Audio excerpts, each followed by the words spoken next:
परमेश्वर की बड़े नाम की महिमा को फिर से आने वाला प्रभु यीशु मसीह के मीठे और श्रेष्ठ नाम से सबको जय मसीह की। फिर से ये सुबह के टाइम परमेश्वर का वचन के साथ थोड़ा टाइम मनन करने के लिए ये प्रभात मनन में परमेश्वर ने एक और बार ये प्रभात दिया है, सुबह का टाइम दिया है, इसलिए परमेश्वर को बहुत बहुत धन्यवाद देता हूँ। पिछले दिनों में हम उत्पत्ति की किताब 49 अध्याय से इस्राएल याकूब कैसे अपना बच्चों को भविष्य के बारे में बोल रहा है, आशीर्वाद दे रहा है, उसी को हम देख के आया। पिछले दिनों में हम आखिरी में देख रहा था उसका 28 पद में हमने देखा था कि वो उनका आशीष बिल्कुल समाप्त कर रहा है। 12 गोत्रों को, उनका पिता लोगों को अब्राहम इस याकूब ने अनुग्रह उनके जीवन के हिसाब से दे रखा था। ये बात को हमने पिछले दिनों में देखा है। उसी में हम उसी का विषय के ऊपर देखा है। उसके बाद इसी में एक 3 आत्मिक सत्य को हमको सिखाता है। उसमें से ये कल हमने ध्यान दिया था कि Jesus will also faithfully bless you when you serve him in faith. हम परमेश्वर को, प्रभु को विश्वास के साथ, विश्वास योगी के साथ उनको हम सेवा करेंगे तो परमेश्वर भी, प्रभु भी हमको आशीष दिएगा, पर वो अनुग्रह करेगा। ये बात को हमने देखा था। आज 2 पॉइंट और है, वो 2 पॉइंट की और हम थोड़ा सा मनन करें। उसका दूसरा बात यही है कि give thanks for your unend right to share in the patriotic blessing. परमेश्वर ने गोत्र पिताओं के द्वारा हमको भी आशीष दिया है, उसी के लिए हम लायक नहीं थे, परंतु परमेश्वर ने अनुग्रह दिया है। हम जाति लोग थे, हमको भी अनुग्रह दिया है। इसलिए परमेश्वर को हम हमेशा धन्यवाद करते हुए जीवन बिताना, ये परमेश्वर हमसे चाहता है। हम जानता है कि 2 तरीके से परमेश्वर का अनुग्रह है। एक, हम विश्वास के साथ परमेश्वर के लिए कुछ काम करता है, उसके लिए परमेश्वर हमको आशीष देता है। दूसरा, हमारा विश्वास के ऊपर हमको परमेश्वर आशीष करता है, अनुग्रह करता है। हम जानता है कि एक उदाहरण के द्वार से परमेश्वर ने अब्राहम को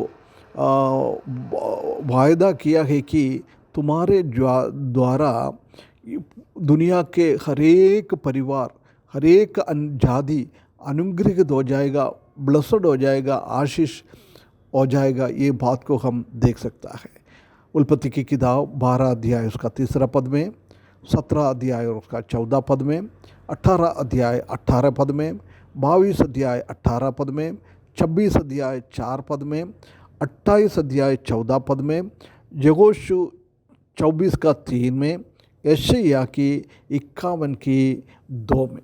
इधर सब दूर हम देख सकता है कि कैसे अब्राहम के द्वारा अन्य जाति लोगों को परमेश्वर ने अनुग्रह कर रहा है, आशीष कर रहा है, ब्लेसिंग दे रहा है। इसी बात को हम देख सकता है। इसलिए हम परमेश्वर को धन्यवाद करते हुए जीवन बिताना है।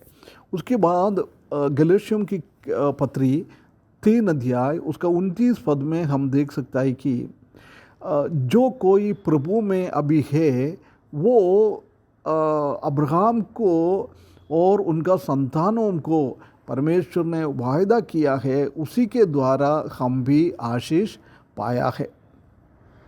कितना एक बड़ी बात है। कई सालों पहले अब्राहम को बोला है, आज वो हमारे ऊपर भी आ गया है। उसके बाद पत्रोस अपना पहला भाषण में प्रेरितों के काम 3 अध्याय उसका 25 पद में हम देख सकता है कि उधर बता रहे हैं कि पृथ्वी का हरेक जाति अब्राहम के द्वारा आशीष पाएगा, अनुग्रह पाएगा। इसलिए उनको दिया हुआ आशीषों को और भविष्यद्वक्ताओं को लोगों के द्वारा दिया हुआ ये भविष्यवाणी को आज हमारे ऊपर पूर्ण होने के लिए परमेश्वर ने सहायता किया है, ये बात को इधर हम देख सकता है। और हम गलातियों की किताब 3 अध्याय उसका 8वें पद में भी ये बात को हम देख सकता है। परमेश्वर ने विश्वास के द्वारा जाति लोग धर्मी ठहराएगा, ऐसी परमेश्वर का वचन में लिखा हुआ है। तुम्हारे द्वारा हरेक जाति अनुग्रहित हो जाएगा, ऐसी अब्राहम से स्टार्टिंग में एक बात परमेश्वर ने कहता था, वो पूर्तिकरण में आ गया है, ये बात को हम देख सकता है। और रोमियो की किताब 4 अध्याय उसका 16वां पद में भी हम देख सकता है कि परमेश्वर ने एक अनुग्रह हमारे ऊपर दिया है, हमको उसको हायर्स बन गया है, उसी का चीज़ों हमको भी आत्मिक चीज़ों भी दिया है। उसी के भी कारण हम देख सकता है कि अब्राहम सिर्फ वो न्याय प्रमाण के हिसाब से चलने वाला लोग नहीं है, उससे भी बढ़कर वो अन्य जाति लोग भी, पूरा पृथ्वी की लोग भी आशीष हो गया है, उसी के बारे में हम इधर देख सकता है। कितना ही कल्पद्रुत रीति से, इसलिए परमेश्वर ने इसका हमारे लिए लायक नहीं थे, इस परंतु हमको परमेश्वर ने ये बनाया है। हम इसलिए हमको क्या करना है, हम परमेश्वर को धन्यवाद करना है, हमारे लिए लायक नहीं था, ऐसी अनुग्रह से परमेश्वर ने हमको अनुग्रह किया। तीसरा पॉइंट हम देख सकता है कि let no one boast about the future, कोई भी अपना भविष्य के ऊपर घमंड ना करे, ये हम जानता है। ये कई लोगों के बारे में बोला है, वो भविष्यवाणी इसलिए पूरा नहीं हुआ है क्योंकि वो लोग अपने आप को घमंड में लाया है। उदाहरण के रूप में ज़बूलून के बारे में हम देख सकता है कि यहोशू की किताब 19 अध्याय उसका 10 से 16 पदों तक हम देखेंगे तो वो यहोशू ने उनको लेबानोन का दक्षिण भाग में वो समुद्र के किनारे पर रखने के लिए उसको दिया था, परंतु उन लोग ने उधर रखा नहीं है, इसलिए परमेश्वर का आशीष उनके ऊपर नहीं आया है। और हम देख सकता है कि इसाकार को उनका शत्रु को सत्यानाश करने के लिए बोला है, परंतु उन लोग ने भी वो करने में पराजित हुआ है। ये हम उत्पत्ति की किताब 49 अध्याय उसका 14-15 पद में हम देख सकता है। ऐसे जोसेफ और बिन्यामीन का भी गोत्रों को बहुत सारा आशीष नष्ट हो गया है, क्योंकि वो लोग अपने आप को घमंड में आया और अधर्मी के रूप में वो टकरा गया है, इसलिए उनके ऊपर भी आशीष नहीं पाया। घमंड एक बहुत बड़ी बात है, इसलिए हम घमंड ना होए। इसलिए नीति वचन 27 अध्याय उसका पहला पद में लिखा है, तुम लोग कल के बारे में घमंड ना करें, कल के बारे में घमंड ना करें, क्योंकि हम नहीं जानता है कि कल क्या होता है। इसलिए परमेश्वर इसी बातों में 3 बातों को हमको सिखा रहा है।